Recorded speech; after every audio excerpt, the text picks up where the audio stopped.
जगत किया हैरान, 1.25 लाख उपकार है 1 लाख नित खान।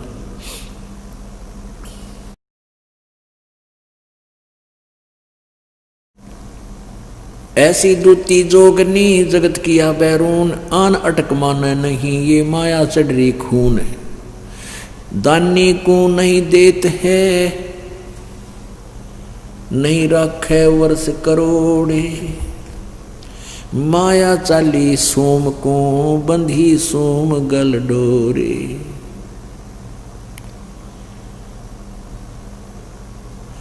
अब क्या बताते हैं कि परमात्मा माया, जो दानी व्यक्ति होते हैं वो संग्रह संचन नहीं करते, और जो सूम होते हैं, जो कंजूस होते हैं, उनके पास माया का संग्रह घना होता है। तो क्या बताते हैं, या माया महरी भई गई सोम दरबार, दानी के नहीं जात है के कारण करतारे। दानी को तो देत हूँ मैं ज्ञान ध्यान विश्वास, और भक्ति गरीबी बंदगी जो न्यपजय निज दास।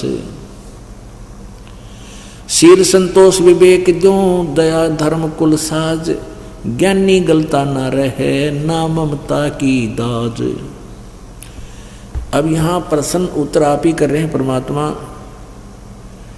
कि हे परमात्मा, या माया जो है दान करने वाले भगत के घर पे, दानी के घर इतनी माया जैसे औरों के पास होती है, लोग दिखावा करते हैं, तो भक्ति से परिचित व्यक्ति इस माया के घना पीछे नहीं लगता। तो यहाँ प्रश्न किया है कि दानी के नहीं जाते हैं क्या कारण करतार। तो परमात्मा कहते हैं मैं अपने भगत के पास इस विष को घना नहीं रहने देता, और ज्ञानी दानी को तो देत हूँ मैं ज्ञान ध्यान विश्वास, और भक्ति गरीबी बंदगी ही जो न्यपजय निज दास। कहते हैं अपने जो दान करते हैं उनको भक्ति गरीबी आधीनी और भक्ति गरीब बंदगी देता हूँ, ताकि मेरी आत्मा इस काल के जाल से निकल सके। और माया तो इस जीव की बेड़ी है, गले पैरों में पड़ जाती है। शील संतोष विवेक जो दया धर्म कुल साज, यानी भक्त को तो मैं शील संतोष विवेक, विवेक क्या बताते हैं कि जैसे यही विवेक है भाई, माया परमात्मा साईं इतना दीजिए जिसमें कुटुंब समावे, हम भी भूखे ना रहे अतिथि ना भूखा जावे।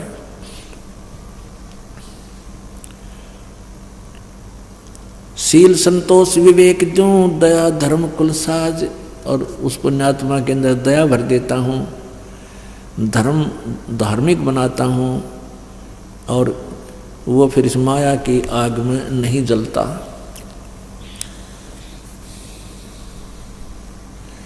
माया प्रत्यक्ष काल है ये माया प्रत्यक्ष देव, और माया राजक राम है भोजन जोगी सेव।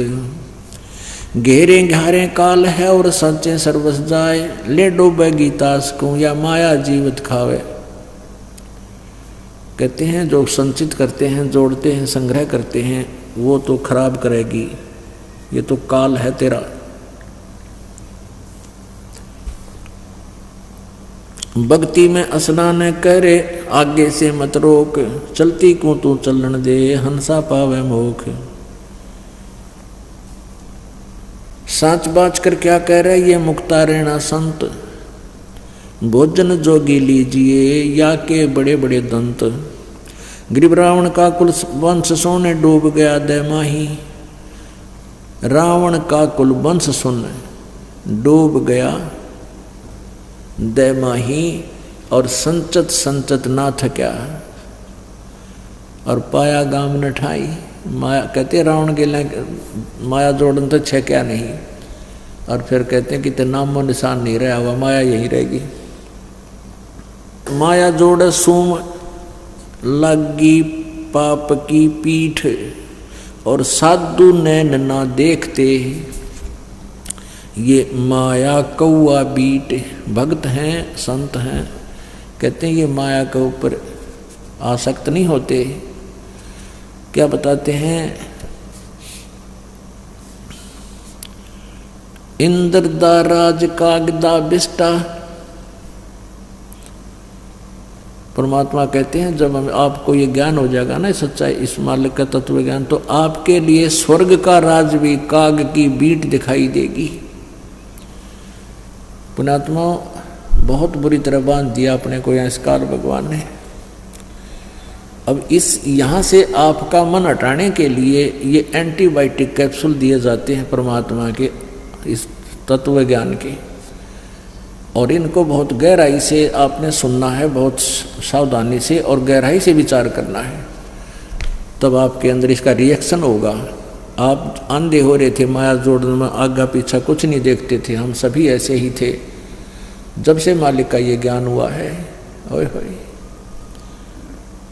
उसी दिन से एक नया परिवर्तन आत्मा में आपा आ जाए, क्योंकि ये अंदर रिएक्शन करती है परमात्मा की वाणी, ये वैसी नहीं होती एंटीबायोटिक है, ये एकदम अंदर से बदलाव शुरू होगा, लेकिन थोड़ा समय अवश्य लगता है। माया साची सोम को ये लगी पाप की पीठ, साधु नैन न देखते या माया कौआ बीट। कहा इंद्र के धाम की सभी लागी लार, सतनाम उर्म धरा ये संत उतर गे पार। माया मैलों चढ़ गई ये मारे मोटे मीर, को एक साधु बच गए ये फूके फकर फकीर। माया मैलों चढ़ गई खा लिए बड़खान, योद्धा मारे गर्द करे कोई न पावे जान। एक माया दुख भंजनी एक माया दुख मूल, एक माया तो गंध है एक माया है फूल। कहते हैं एक माया दुख बंधनी यानी दुखों को दूर करने वाली है, और एक माया दुख मूल, एक माया दुख का कारण है, जड़ है, और एक माया तो गंध है एक माया है फूल। अब कौन सी तो दुख बंधन करने वाली माया है, कौन सी दुख यानी फूल है, और कौन सी गंध है, गंदी है।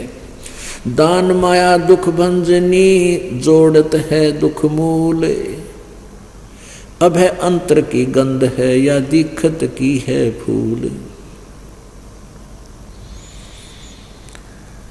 कहते हैं दान जो करते हैं या माया तुम्हारे संकटों का निवारण करने वाली है, और जो जोड़ जोड़ के रखते हैं ये सब दुखों की जड़ है तुम्हारी।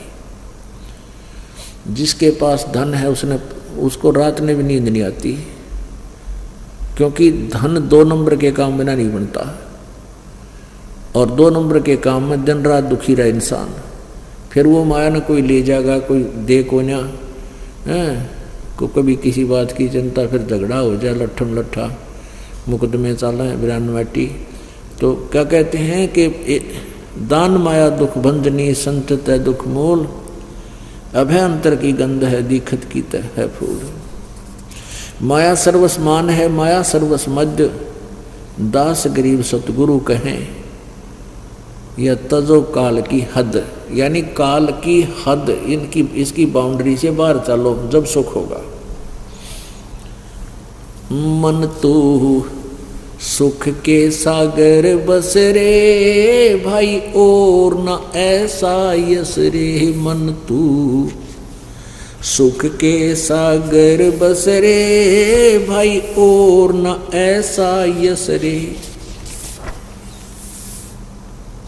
अब क्या बताते हैं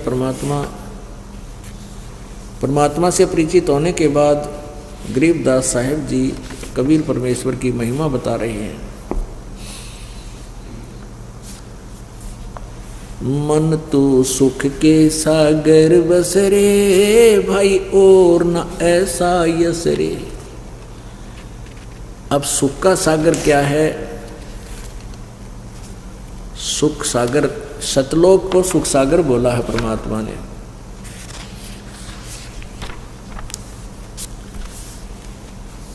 सतलोक को सुख सागर कहा है कि जैसे सुख सागर की डेफिनेशन बताई है शंखों लहर मेहर की उपजे कहर नहीं जा कोई, दास गरीब अचल अविनाशी सुख का सागर सोई। शंखों लहर मेहर की उपजे।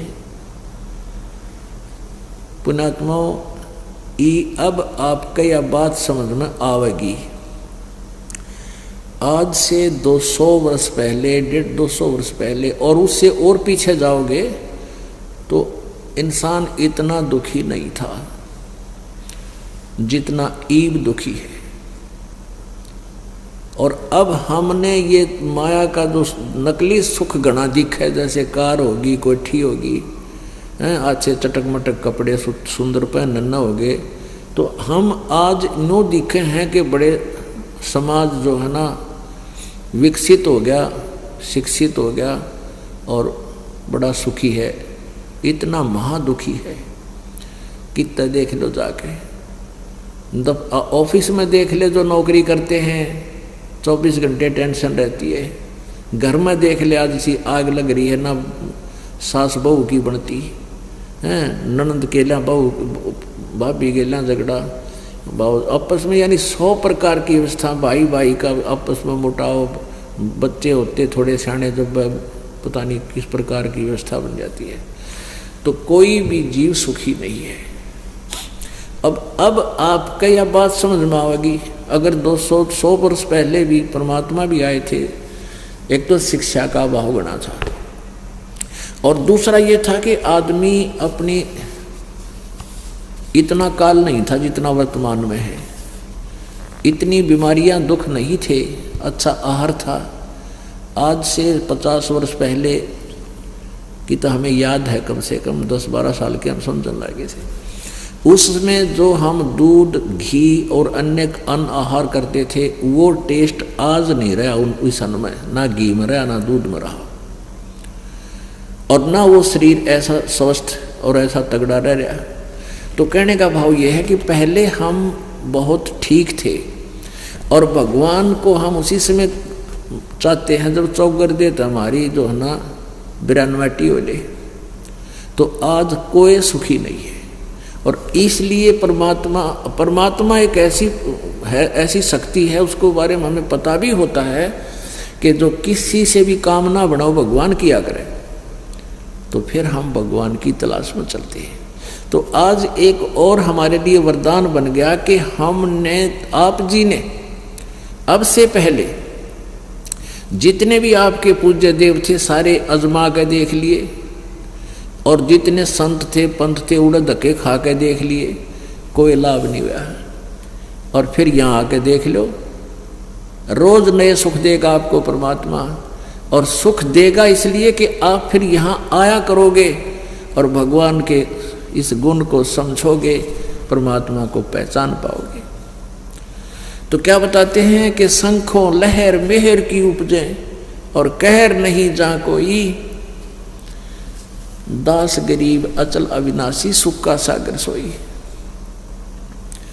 एक कभी कभी किसी दिन आपके मन में एक ऐसी हिलोर उठती है, इतना आनंद सा बन जाता है, ना कोई बुरा लगता है, दुश्मन के प्रति भी आपका कोई विरोध नहीं रहता। अपने ऑटोमेटिकली अगर उसके प्रति आप ईर्ष्या पैदा करने चाहो ना, उस क्षण में वह भी नहीं हो सकती। ये दास के साथ घनी बार बीतरी है। और उसके जाने के बाद वह होती है थोड़ी बहुत देर की, बस ज़्यादा 1-2 मिनट रह जाया करे कई बार। उसके बाद फिर वही खचड़ा भरा ही अंदर से, वो अपना ये कर दूंगा, वो कर दूंगा, उसने ऐसा नहीं किया, ये नहीं हुआ है, उसका देना था, उसका लेना था। ये कैर की लहर शुरू होगी। वो मेहर की लहर थी, यानी सबके ऊपर दया भाव बन गया। कहते ऐसी सतलोक के अंदर शंखों लहर मेहर की उपजे और कहर नहीं जा कोई, दास गरीब अचल अविनाशी। अचल यानी शाश्वत, जो कभी समाप्त ना हो, अविनाशी और सुख का सागर। सागर माने समुद्र। हो अब एक एक शब्द में इतना गूढ़ रहस्य भरा, जैसे समुद्र ना आप देखो, इस सागर सुख सागर के समझाने के लिए समुद्र में कभी देखा हो जा करके, जब समुद्र में 100 किलोमीटर चला जाता है तो पीछे की कोई वस्तु नहीं दिखती और आगे की नहीं दिखती, केवल जल ही जल दिखाई देता है। तो कहते हैं उस परमात्मा सच्चे लोक में सतलोक में जाने के बाद वहाँ वो सुख का सागर है, जहाँ जल ही जल, यानी सुख ही सुख, सुख ही सुख, सुख ही सुख, दुख नहीं। तो इसलिए परमात्मा कहते तू यहाँ कित आप हंस्या और निकल ले यहाँ से, चलो वहाँ चलते हैं। एक बात विचार करना पुण्यात्माओं, यहाँ से दिल हटाने के लिए ये बातें, ये फार्मूले आपके काम आएंगे कि आप जी ने यहाँ से तो जाना पड़ेगा, आपकी मृत्यु डेफिनेट है और मृत्यु होगी और जाना भी पड़ेगा। जिस वस्तु को आप अपना मान रहे हैं वो आपकी नहीं है, आपने पहले ना पता था तो बिल्कुल नोट कर लेना किधर डायरी में, ये आपकी कुछ भी नहीं है। ना बेटा तेरा है, ना बेटी तेरी है, ना कार आपकी है, ना कोठी आपकी है, ये काया भी आपकी नहीं है। तो जब हमने मरना तो है ही, चलो जब तक हम यहाँ हैं, हमारा परिवार है, इस परिवार को भी भगवान के चरणों में लगा दे, इनका आप रुखाड़ा होगा। हम बच्चे की कहाँ तक रखवाल कर सकते हैं? हम खेत में जा रहे हैं या अपने कोई नौकरी कर रहे हैं, कोई दुकान पर, कोई मजदूरी पर, और बच्चे स्कूल जा रहे हैं, वहाँ कौन रखवाल करेगा? क्या हम करते हैं? और ना जाने कितनी दुर्घटनाओं में क्या क्या घटना घट रही है। तो कहने का भाव यह है कि इस जो हम पर बच्चों को भी अपने भगवान की आश्रित कर देंगे, इनका भी शुभ कर्म शुरू होगा, आई बला इनकी भी टलेंगी। तो फिर ये सोच के रखें कि हमने जाना पड़ेगा यहाँ से, तो जाना है तो इसी जगह क्यों ना जाऊं, फिर बोर्ड का ना आना पड़े। अगर मान लीजिए आपका यहाँ जन्म हो गया, दूसरा तो गधा बन गया, कुत्ता बन गया, तो उसने के चाटाएंगे। यहाँ के इस व्यवस्था से हम नुदल हटावें। और जो ढीठ हैं जिनकी, क्योंकि पिछले ज्ञान अज्ञान को घना सुन रखा, ये ज्ञान अभी तक में मिला नहीं था, इस आधार पर हम इतने ढीठ हो गए। एक बार ये दास एक भगत सत्संग सुना रहा था, जो पहले थोड़े बहुत होते थे भगत, कोई आ जाता था उसको वैसे बैठ कर सुनाते रहते थे चर्चा। शुरुआत एक एक दो दो करी थी। तो वो कहने लगा जी आपके ज्ञान में कोई कमी नहीं लगती, मैंने प्रमाण साथ है, और मैं हूँ धुन का पक्का, मैं जिस काम पर लग गया करूँ उसने पूरा करके छोड़ दिया करूँ। और यो ज्ञान आज से पहले आपसे पहले किसी ने नहीं बताया, और मन ने इस बात का डर लग गया कि जब मैं भक्ति कर कर वहाँ पहुँच जाऊँ, सतलोक में कोई भी ना पावे, तो मैं यो आपकी भक्ति करूँ को ना, या जो आप बता रहे हो। मैं बोला अरे क्यों ना करे, ना कतिए कौन करूँ, मैं नहीं जाऊँगा, क्योंकि मैं अकेला चला गया तो वहाँ दिक्कत हो जाएगी। मैं बोला तू यहाँ मर गया और मरने के बाद तू गधा बन गया, कुत्ता बन गया, यहाँ के टिड्डे लेगा। नहीं बोला कोई बात ना, घूमते फिरते दिखे जाएंगे, जी लगा रहेगा। यानी गधे कुत्ते बन के आंडना या धक्के खाना मंजूर है, क्यों? क्योंकि जी लगा रहेगा, देखते रहेंगे एक दूसरे को। तो अब उसका दोष भी नहीं मानता दास, क्योंकि हमने अभी तक ये जन्म और मृत्यु यहीं की व्यवस्था में हम रंगे जा चुके हैं।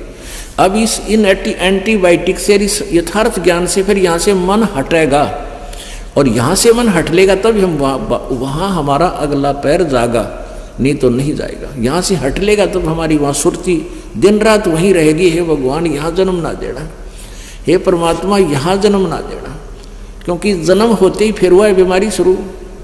मान ले मनुष्य भी बन गए, अच्छी भक्ति कर रहे हैं और पार हुए कोई ना, फिर वही जन्म होते ही इतना बड़ा बिस्ता, यो बैग कमर पर जा स्कूल में, वहाँ ना कुछ याद होता, दे मास्टर डंडम डंडा, फिर पढ़ लिए, चलो फिर कोई नौकरी लगी नहीं, धक्के खानता अंडा, पैर पर पीटता अंडा, कोई बालक, फिर बच्चे हो गए, कोई मर गया, कोई जी गया, यानी ये प्रोसीजर फिर शुरू, इसका अंत तक हो ना, अब अंत होगा।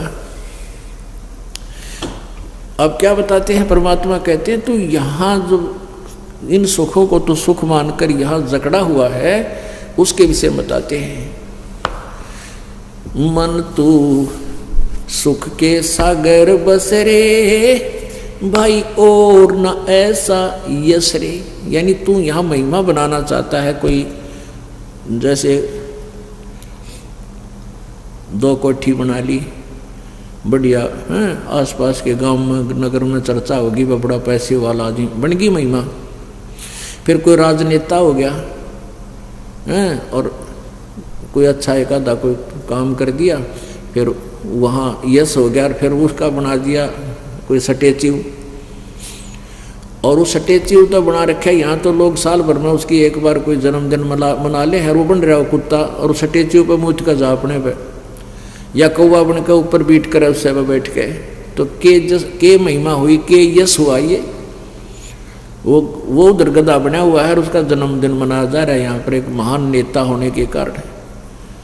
तो परमात्मा कहते इन बातों इन ज्ञान, क्योंकि हमने वो ज्ञान सुन रखा है उसी में हम रंगे पड़े हैं, अब इसको सुनोगे तो वो जल्दी उतर जाएगा क्योंकि तो कच्चा रंग है। तो क्या बताते हैं, मन तू बसरे सुख के सागर, जहां शब्द सिंधु रत्नागर। मन तू सुख के सागर बसरे, भाई और न ऐसा यसरे। अब क्या बताते हैं कि तुम मान लीजिए आप जी कितना कमाई कर लोगे, कितना धन इकट्ठा कर सकते हो इस सारे जीवन में, और उससे क्या प्राप्ति होगी। क्या बताते हैं, सर्व सोने की लंका होती, वो रावण से रणधीरम। सर्व सोने की लंका होती, रावण से रणधीरम। एक पलक में राज बिराजी, वो जम के पड़े जंजीरम। मन तू सुख के सागर बसरे, भाई और न ऐसा यसरे। मन तू सुख के सागर बसरे, भाई और न ऐसा यसरे। उदय अस्त बीच चक्कर चले थे, ऐसी जन ठकुराई। उदय अस्त बीच चक्कर चले थे, ऐसी जन ठकुराई। चुन कर शिशुवर कल्प करी, तब खोज न पाया राई। मन तू सुख के सागर बसरे, भाई और न ऐसा यसरे। मन तू सुख के सागर बसरे, भाई और न ऐसा यसरे। दुर्योधन से राजा होते, संग इकोतर बाई। दुर्योधन से राजा होते, संग इकोतर भाई। 11 अक्षौणी संग चले थी, व देही गीद ना खाई। मन तू सुख के सागर बसरे, भाई और न ऐसा यसरे। 60,000 सगड़ के होते, कपिल मुनीश्वर खाए। 60,000 सगड़ के होते, कपिल मुनीश्वर खाए। एक पुत्र उतान पात का, वो देव पद को पाए। मन तू सुख के सागर बसरे, भाई और न ऐसा यसरे। भाई राम नाम प्रहलाद पढ़े थे, अरण्यक से पूना भाए। राम नाम प्रहलाद पढ़े थे, अरण्यक से पूना भाए। नरसिंह रूप धरे नारायण, वो खम्भ पाड़ के आए। मन तू सुख के सागर बसरे, भाई और न ऐसा यसरे। मन तू सुख के सागर बसरे, भाई और न ऐसा यसरे। भाई नामदेव नाम प्रभु का रटते, नामदेव नाम निरंजन राते, जाकी छान छवाई। नामदेव नाम निरंजन राते, जाकी छान छवाई। एक पलक में देवल फेरा, वो मर्त्यक गऊ जवाई। मन तू सुख के सागर बसरे, भाई और न ऐसा यसरे। भाई काशीपुरी कबीरा होते, ताही लखोरे बाई। काशीपुरी कबीरा होते, ताही लखोरे बाई। बन के सो बनजारा उतरे वनो लख बालद आई मन तू सुके सागर बसरे भाई और न ऐसा यसरे।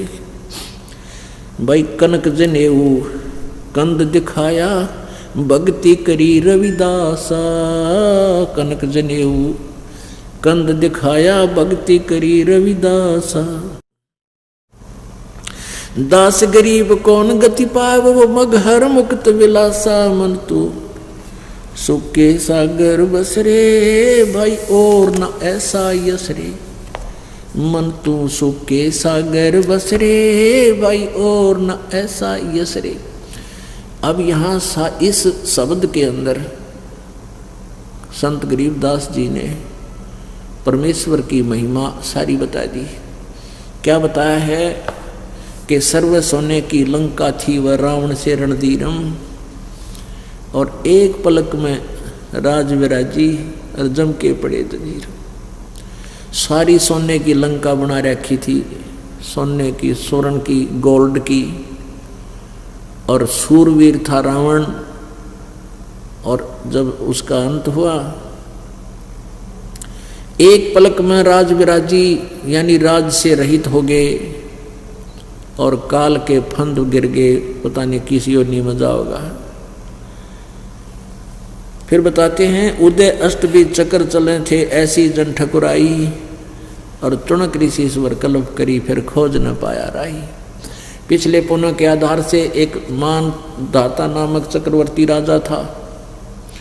चक्रवर्ती यानी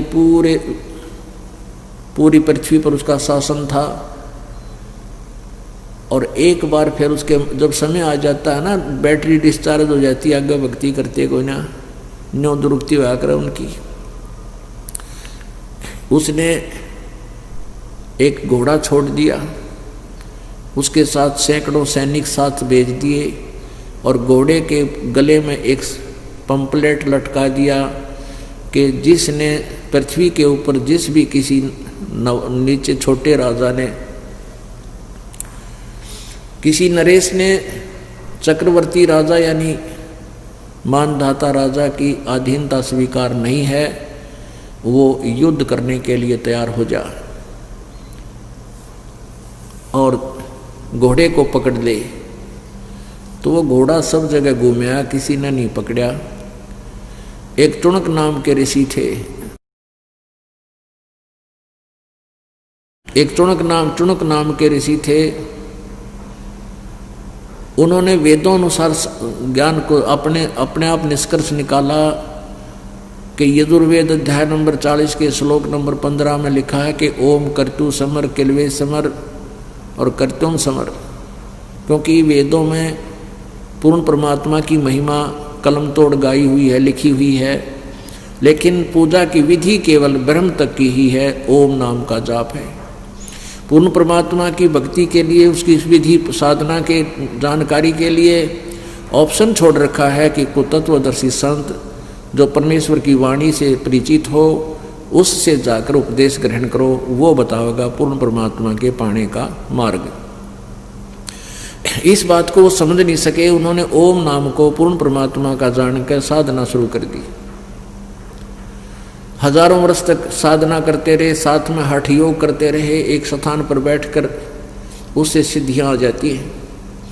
अब उस ऋषि ने देखा कि ये घोड़ा जिसके ऊपर कोई विराजमान नहीं है, सैनिकों से उसका कारण जाना कि इस घोड़े पर आदमी सवार क्यों नहीं है। सब बताया कि राजा मानधाता चक्रवर्ती का पर्सनल औरस है और इस पर कोई नहीं बैठ सकता। इसके गले में ये लिखा हुआ, इसमें लिखा है कि जो राजा, जो भी कोई नरेश और चक्रवर्ती राजा के अधीनता स्वीकार करना नहीं चाहता है, वो युद्ध करने के लिए तैयार हो जाए और घोड़े न बांध ले। अब जब खोटे लग गए हैं ना, न्यू लग गए हैं, अब उधर से उस ऋषि के भी खोटे लग गए, उधर से उस मानधाता चक्रवर्ती के भी बुरे दिन आ गए। अब चुणक नाम के ऋषि ने वेदों तक की साधना, काल की साधना की और एटम बम बन गया। उसके मन में फिर काल के हाथ में रिमोट है, मन में उत्पन्न कर दी ये भावना कि राजा को अभिमान हो गया, इसके अभिमान को मैं ठीक करूँगा। तो उस ऋषि ने कहा कि भाई सैनिकों, इस घोड़े को मैं पकड़ लेता हूँ, राजा का युद्ध मैंने स्वीकार कर लिया। अब वो सैनिक कहने लगे, अरे कंगले, तेरा दाने खाना नहीं, दाने तो खाने को नहीं, और तू युद्ध करेगा चक्रवर्ती राजा से? तेरी क्यों साथ बोल दे रही है, क्यों तेरी सामत आ रही है? अपना बैठ के भक्ति कर ले, रट ले राम, टाइम पास कर। तो वो कहने लगा, भाई मैंने जो कह दिया ना, मैंने युद्ध स्वीकार कर लिया। तो सैनिकों ने वो घोड़ा बांध दिया उसी वृक्ष का, जिस वृक्ष के नीचे झोपड़ी थी माँ इस चुनक ऋषि की, और राजा को बता दिया कि आपका युद्ध एक चुनक नाम के ऋषि ने स्वीकार कर लिया। राजा के पास 72 करोड़ सेना थी, उसकी 4 टुकड़ी की, 4 विभाग किए, 18 करोड़ के। एक टुकड़ी को भेज दिया एक आदमी को मारने के लिए, यानी औरों को भी खौफ हो जाए, कोई काल ने और शीश ना उठावे, ये चाणक्य नीति होती है। तो उधर से ऋषि ने अपने जीवन काल में जो डले डोए थे उसकी 4 पुतली बना ली, 4 एटम बम बना दिए सिद्धि से। वचन में बहुत बड़ी पावर होती है। उससे एटम बम बना लिए 4, एक टुकड़ी आई, एक एटम बम छोड़ दिया, और उसने 18 करोड़ सेना का कत्लेआम कर दिया। दूसरी टुकड़ी राजा ने भेजी तो उसने दूसरी पुतली छोड़ दी, तीसरी सेना टुकड़ी भेजी तो तीसरी छोड़ दी, ऐसे चौथी भेजी, चौथी छोड़ दी। यानी मानधाता चक्रवर्ती उदय अस्त पर जिसका राज था, यानी सूर्य उदय हुए अस्त तक और छिपे जहां तक, अर्थात पूरी पृथ्वी पर राज्य था, उसका सर्वनाश हो गया। और उधर से ऋषि, वो चुनक ऋषि इस बात से सारा प्रसिद्ध हो गया, उसका यश हो गया। पहले मानदाता चक्रवर्ती का यश था, महिमा थी, पूरे पृथ्वी का शासक है, सारी पृथ्वी पर राजा, वो झूठा यश। उधर से उस ऋषि की का यश हो गया, बड़ा महान ऋषि था, उसने ऐसा कर दिया। अब इस महान ऋषि की विरानमटी होएगी, क्यों होएगी कि जब तक यहाँ क्या है, जब तक ये परमात्मा कबीर जी की साधना हमें प्राप्त नहीं होती, यथार्थ मार्ग नहीं मिलता, तब तक हम वेदानुसार गीतानुसार जैसा भी साधना करते हैं और जैसे पुण्य पाप करते हैं, वो दोनों ही अकाउंट खुले रहते हैं। बुरे जो पाप हैं वो बैड अकाउंट में, और पुण्य है या भक्ति है वो गुड अकाउंट में, दोनों जमा हो जाते हैं। और इस प्राणी को दोनों ही भोगने पड़ते हैं। अभी तक आपने सुना था जैसे कर्म करेगा वैसे फल देगा भगवान, यहाँ का इतना नियम था। ये ना तो पाप काट सकते थे, ना पुण्यों में कम बत्ती कर सकते थे। पुण्य भी आपको पूरे देते हैं, जैसे आज देख रहे हो कोई अच्छे पोस्ट है, किसी के पास घना धन है, हेलीकॉप्टर में घूमते हैं, कोई कारा में चलते हैं, ये उनके पुण्य हैं और सारे ही देगा। और सत भक्ति नहीं कर रहे तो पाप की गठड़ी रोज एक बांध लेते हैं, एक गठड़, एक पोटली, यानी पृथ्वी ऊपर पग जो धारे, करोड़ जीव एक दिन में मारे। अपने पेट धंधे के लिए एक दिन में कहते हैं करोड़ों जीवों की हिंसा करके ये जीव विश्राम पाता है, वो बैड अकाउंट में। और पुण्य कोई बढ़ नहीं पाता, क्योंकि शास्त्र विधि को त्याग कर जो मनमानी पूजाएं करते हैं उनसे पुण्य नहीं हो सकता। पुण्य करने के लिए एक विशेष व्यवस्था करनी पड़ती है। तो जैसा भी वो पुण्य करने के लिए थोड़ा समय, जैसे पहले हम के पुण्य कराया करते, एक बार सालासर चले गए हनुमान जी की पूजा करने साल में, और मंगलवार के दिन 100 रुपये की बूंदी बांट देते हैं। थोड़ी धार्मिकता थी, कभी ऊपर चिड़िया को टूक डाल देते, कभी दाने डाल देते, इतने काम कराया करते। तो वो जो हम जो पुण्य थोड़े बहुत हम मानते थे, वो तो हमारे इतने, और पाप सारा दिन गठड़ी बांध ले, चाहे पूरी मालगाड़ी भर ले।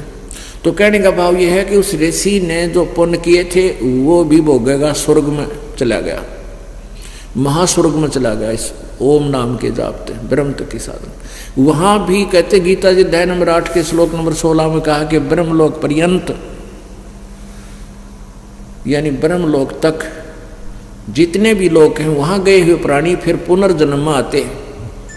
तो इस ऋषि ने जो 18 करोड़ 72 करोड़ सेना का नाश करा, अब चाहे तो कोई हथियार तो मार दे, चाहे कोई अपने श्राप तो मार दे, दोनों का पाप बराबर है। अपनी सिद्धि शक्ति से मार दे, उसके पास वही हथियार है, तो दोनों का पाप बराबर है। तो फिर ये ऋषि अपने पुण्य पूरे कर लेगा, वहां पर खत्म कर देगा, फिर ये चुनक ऋषि कुत्ता बनेगा और इसके सिर में जख्म होगा और वो जितने सैनिक मारे हुए कीड़े बनकर इसको नोच नोच के खाएंगे। तो यहां परमात्मा एक के तीर में कई शिकार कर रहे हैं। भाई उदय अस्त बीच चक्कर चले थे, ऐसी जन ठकुराई। उदय अस्त बीच चक्कर चले थे, ऐसी जन ठकुराई। चौणक ऋषि स्वर कल्प करी, तब खोज न पाया राई। मन तू सुख के सागर बस रे, भाई और न ऐसा यश रे। यहाँ के झूठे यश हैं, झूठी महिमाएं हैं, कहते यहाँ से पीछा छुटवा ले। फिर जो परमात्मा की शरण में आए हैं उनके साथ कैसी मदद करता है मालिक। भाई राम नाम प्रहलाद पढ़े थे, अरना कुछ ना भाई। उसका पिता ही दुश्मन बन गया प्रहलाद का, उसका हिरण्यकशिपु।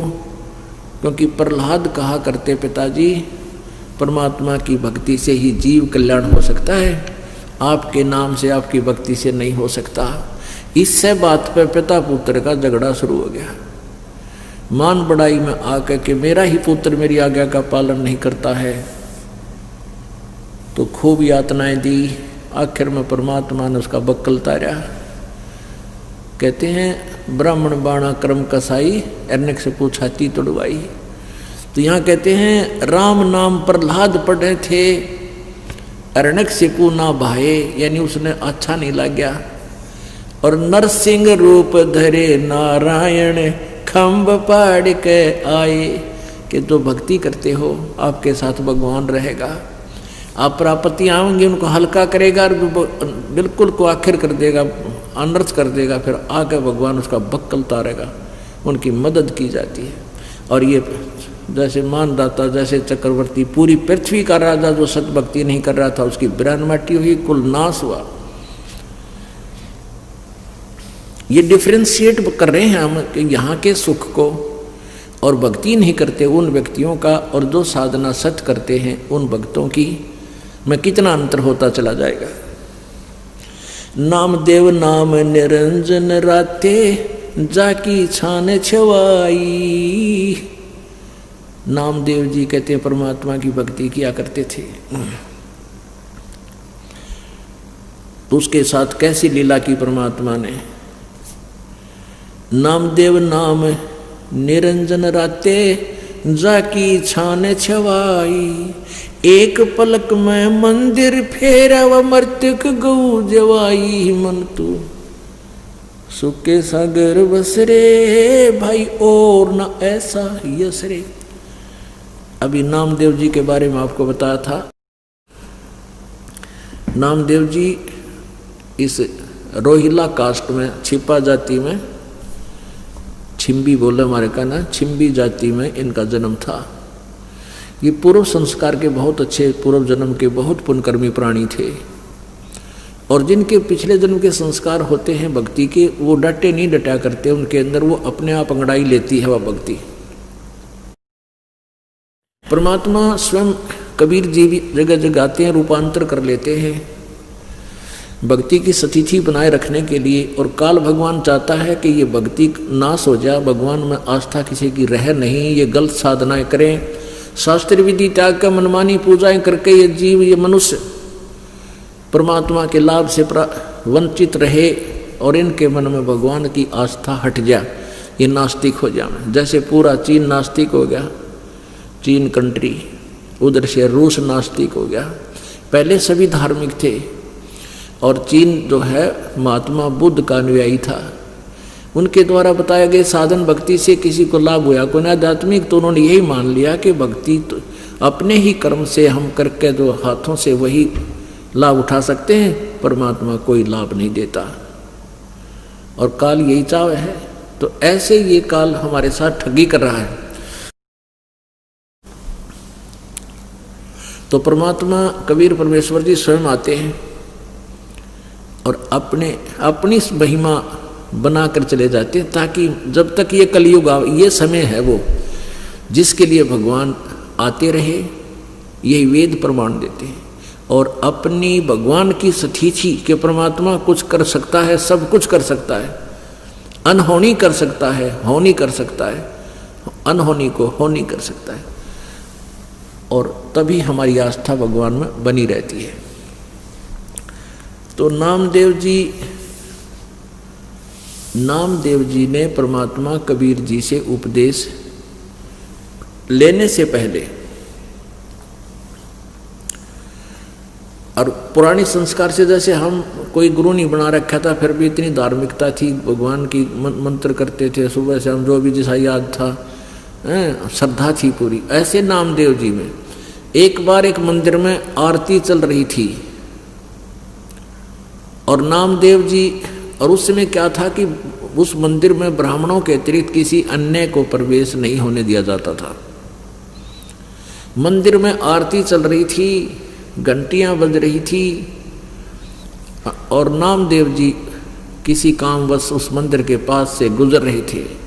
वो इतने विभोर हो गए भगवान की भक्ति में, वो आरती गाने लगे और हाथ में जूते निकाल कर घंटी बना ली, घंटी बजाने लगे, और बजाते बजाते उन मंदिर में चढ़ गए, और उन ब्राह्मणों की अंदर से घुसते हुए और मूर्ति के सामने खड़े होकर ऐसे वो जूतों से घंटी बजाने लगे मंदिर में। अब ब्राह्मणों ने उसका पकड़ कर, उस पुजारी ने पकड़ कर उसको और मंदिर के पीछे पटक दिया कि इसने हमारा भट्ठा बैठा दिया, भ्रष्ट कर दिए, इसने जूतों समेत आ गया, ये दूसरी जाति का, छोटी जाति का।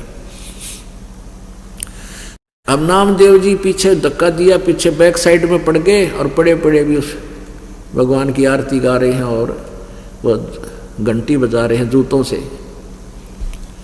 परमात्मा ने उस मंदिर का मुंह, परमेश्वर ने उस मंदिर का मुंह नामदेव जी की तरफ कर दिया, और वो पंडित पिछला काना घंटी पीटे, बैक साइड होगी।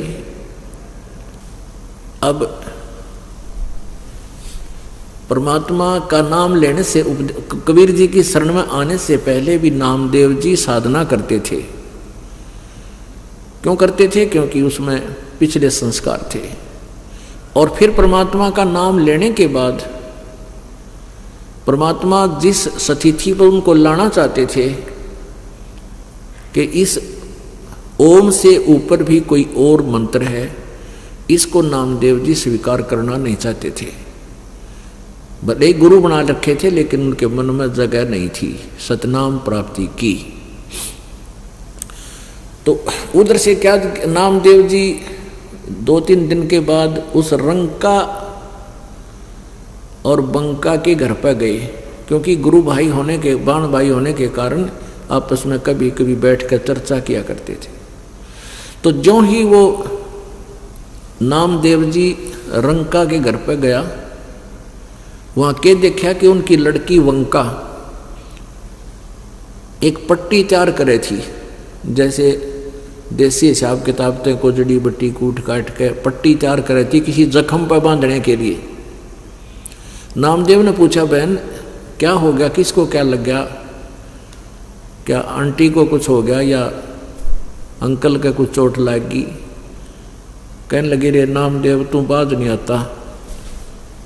वह कहने लगी, नामदेव तू बाज नहीं आता और तू भगवान को बहुत दुखी करता, गुरुदेव को। नामदेव जी ने कहा, क्या हो गया बहन? कि तूने वहाँ के जरूरत थी उस मंदिर में बढ़न की, वो ब्राह्मणा के बीच में है, परमात्मा ने तेरे लिए वो मंदिर फेरा, तेरी तरफ तो मुँह करा गुरु जी ने और उनकी तरफ पीठ करी। नो कैसे करा गुरु जी ने कहा, उनका भाई हाथ का चोट लाग गई। अब परमात्मा कहते सोचल सीधर मैं करूं, हम इतने ढीठ हैं, गुरु भी बना लेते हैं, लेकिन अपने आड़ी जो पुरानी अटकल है उससे नीचे नहीं आते, ना उसे ऊपर चलने की चेष्टा करते। तो परमात्मा 100 तरह के तरीके अपना के उस काल के गढ़ को हटाता है उसके दिल से। नामदेव जी के मन में इसी प्रकार आस्था बनानी थी। तो कहने लगे आए सचमुच गुरु जी के चोट लगी, एक और घनी चोट लगी भाई जा देख का। नामदेव जी गया उस गुरु जी के पास, गुरु जी के वह भी लड़की भी साथ गई, पूरा जख्म हो रहा हाथा में, और लड़की ने दोनों हाथों के पट्टी बांध दी। नामदेव जी चरणाम पड़ गए, नो बोले गुरुदेव माफ कर दो मुझ पापी ने, मैं तेने सोचू था मेरी भक्ति है तो सब कुछ हो रहा है, आप तो मेरे साथ चल रहे हो। तो परमात्मा ने कहा बेटा ये हो भी सकता था, तो करा तो मैंने ही है, लेकिन तेरी भक्ति से ही, लेकिन ये पूर्व जन्म की भक्ति है, भविष्य की भक्ति तेरी कति नहीं बन रही। इस ओम के ऊपर एक और मंत्र है, उस मंत्र से और लाभ होगा बेटा, वो प्राप्त करे। तब नामदेव जी ने कहा प्रभु जैसे आप कहोगे मैं वैसे ही कर लूँगा, मैं बहुत दुष्ट हूँ, मैंने बहुत गलती कर दी, आपको बहुत तंग कर दिया। तो उसके बारे में गरीबदास जी ने अपनी वाणी में लिखा है, कबीर परमेश्वर से परिचित होने के उपरांत, नामा छिपा ओम तारी पीछे सोहम भेद बिचारी, सार शब्द पाया जद लोई, आवागमन बहुर ना होई। नामदेव जी छिपी जाति में थे, कहते नामा छिपा ओम तारी, ओम पर ही आरूढ़ हो रहा था वो, और पीछे उस दूसरे मंत्र का भेद विचारा, जो सतनाम में 2 मंत्र होते हैं, और उनसे भी काम नहीं चलता। कहते हैं सार शब्द पाया जद लोई, आवागमन बोड़ ना होई, यानी सार शब्द फिर उसको प्राप्त हुआ। तो इस 2 मंत्र से ऊपर फिर एक सार नाम होता है।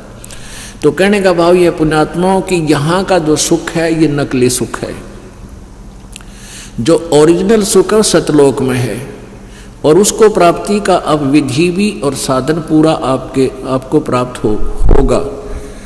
और जो पुण्यात्मा है उनको, जो काफ़ी समय से भगवान को समझ चुके हैं, लगे हुए हैं, उनको वो मार्ग प्राप्त हो चुका है। तो अब इसमें इस प्रकार की जो वचन मालिके हैं इनको याद रखना है, और ये आपका एक गायत्री मंत्र बन जावे। गायत्री मंत्र का अर्थ होता है जो हमारे हरदम मन में उसका उच्चारण गायन बनता रहे, तो मतलब वो याद रहे वो चीज़ रह कर। मंत्र तो हमने और जपना है, लेकिन ये एक फार्मूले याद रहे क्या, मन तो सुख के सागर बस रे भाई और न ऐसा यस रे। फिर दूसरी बात के याद रहे भाई, सर्व सोने की ही लंका होती वो रावण से रणधीरम, सर्व सोने की लंका होती वह रावण से रणधीरम, एक पलक में राज बिराजी वो जम के पड़े जंजीरम, मन तू सुख के सागर बसरे भाई और न ऐसा यसरे।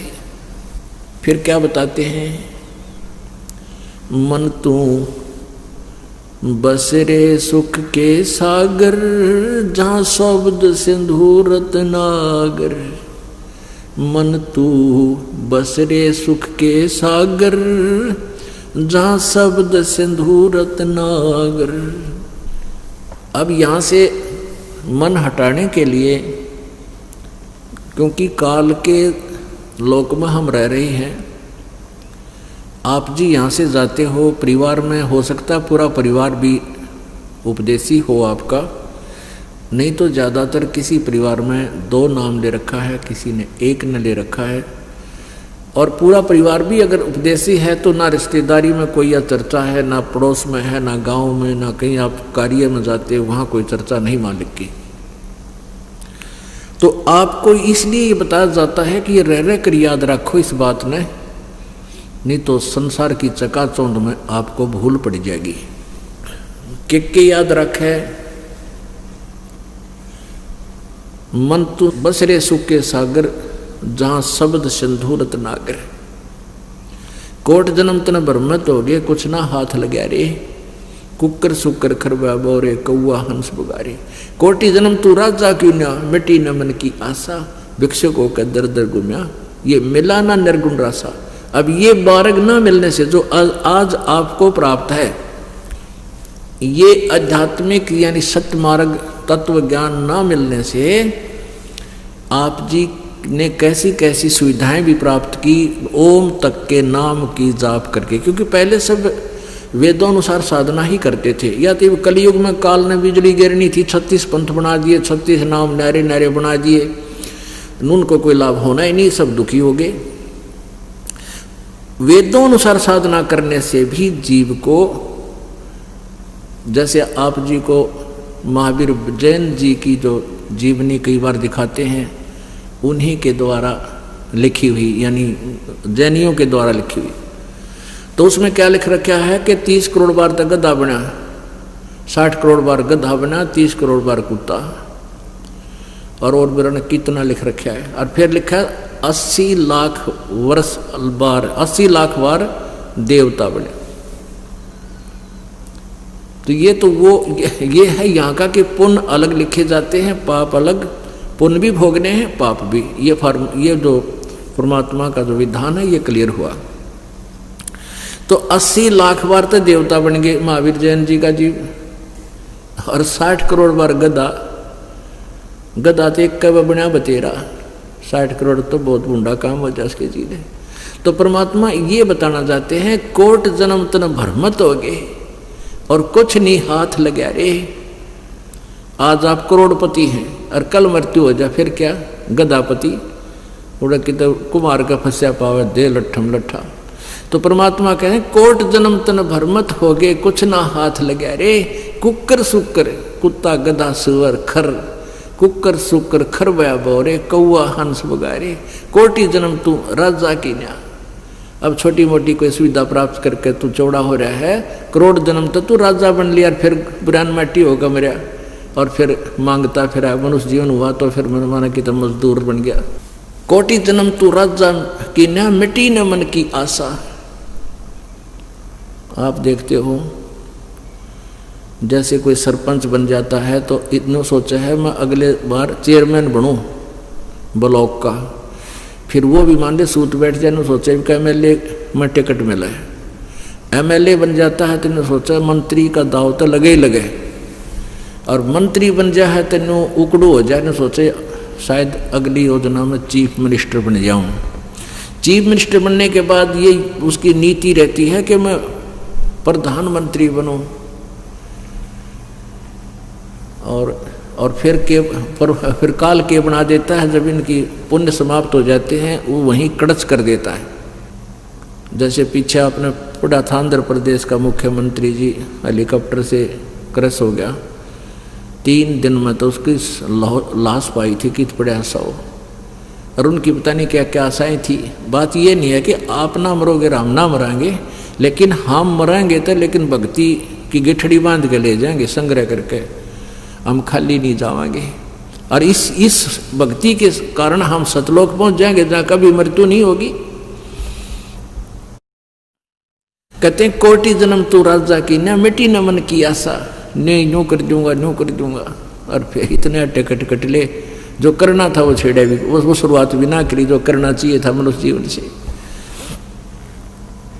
बात ये नहीं है कि हम संसारिक काम ना करा, नहीं, इस काम में संसारिक कार्य में एक इम्पोर्टेंट वर्क, एक सब्जेक्ट और लगाना पड़ेगा इस भक्ति और भगवान का। तो कहते हैं कोट जन्म तू राजा की न मिटी न मन की आशा, भिक्षुक होकर दर दर घूम लिया, मिला नी निर्गुण ऐसा। यानी ऐसी भी साधना तूने कर ली कि एक बार नगरी से भिक्षा मांग लिया और उसको जाकर रख लिया, खाली वो खाली, अगले दिन के लिए वृक्ष का टांग दिया करते रोटियां कपड़े में बांध के, बस सूख जाती थी, खराब नहीं होती जो सूख जाती हैं। तो अगले दिन मांगने नहीं जाते थे, अगले दिन उनको भिगो के पानी में खा लेते थे। और भजन जो साधना उनको प्राप्त थी वो यथार्थ नहीं थी। यानी अन्य साधना जो सत्य नाम को छोड़कर जो भी साधना करते हैं वो तुम करके कहते हैं भिक्षुकों के दर दर घूम लिया, ये मिला नहीं निर्गुण रासा। अब उन साधनाओं से जैसे स्वर्ग चला गया, स्वर्ग से फिर आ गया, अपने कर्म समाप्त करके पुण्य समाप्त करके फिर पाप कर्म के आधार पर पशु बन गया। कहते मिला ना निर्गुण रासा, यानी ये मार्ग नहीं मिला तुझे। इसके ना मिलने से इंद्र कुबेर ईश की पदवी ब्रह्मा वरुण धर्मराया और विष्णुनाथ के लोक को जाकर तू फिर भी उल्टा आया। असंग जन्म तन मर्त्या हो गए, जीवित क्यों नाम रह रे, और 12 मद महल मठ बोरे भोर ना दे धरे रे। अभी तक आप जी ने 10वां द्वार सुना था परमात्मा की वाणी में, 12वां द्वार को पार करके हम सतलोक में जाएंगे।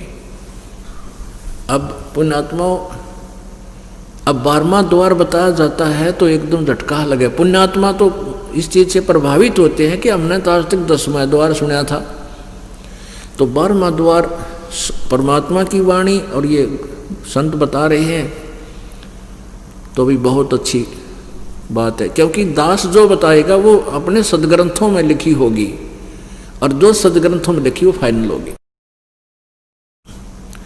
तो हमने 10वां द्वार सुना था। 10वां द्वार तो काल के लोक में ही रहने का है। जो 11वां द्वार है वो परब्रह्म के लोक में खुलता है। 12वां द्वार है वो परम अक्षर ब्रह्म के यानी सतलोक में, उस सतलोक में खुलता है। 12 मद महल मठ बोरे बहुर ना दे धरेरी, यानी सतलोक के अंदर 12वां द्वार पार करके वो सतलोक है, वहाँ फिर वहाँ जाने के बाद दोबारा जन्म नहीं होगा।